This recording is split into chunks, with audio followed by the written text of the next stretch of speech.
Hi friends, இன்றைக்கி Friday.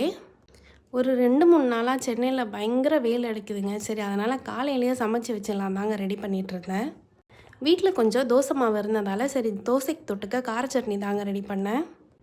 சட்னிக்கு ஒரு மிக்ஸி ஜாரில் ஒரு 2 பெரிய வெங்காயம், உங்கள் காரத்துக்கு ஏற்ற காஞ்ச மிளகா, தேவையான அளவு உப்பு போட்டு ஃபஸ்ட்டு அரைச்சிட்டு, அப்புறம் ஒரு 2 தக்காளியை நல்லா மைய அரைச்சிட்டு, எண்ணெய் ஊற்றி கடுகு உளுத்தம் பருப்பு போட்டு தாளிச்சிட்டு, நம்ம அரைச்ச பேஸ்ட்டையும் போட்டு ஒரு 10 நிமிஷம் நல்லா வதக்கி எடுத்திங்கன்னா நல்லா சூப்பரான கார சட்னி ரெடி ஆகிடும். மத்தியானம் லஞ்சுக்கு சாம்பார் தாங்க. கத்திரிக்காய் முருங்கைக்காய் சாம்பார், வெண்டைக்காய் பொரியல் தாங்க ரெடி பண்ணியிருந்தேன். என்னன்னு தெரியலங்க, இன்றைக்கி எனக்கு கருணக்கிழங்கு ஃப்ரை சாப்பிடணும் போல் இருந்தது. சரி, கூடவே கொஞ்சம் கருணக்கிழங்கு ஃப்ரையும் ரெடி பண்ணியிருந்தேன். நல்லா காரசாரமாக சூப்பராக ஃப்ரை பண்ணியிருந்தேன்.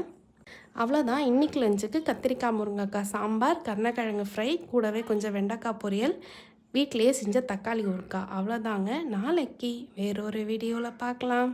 பாய்.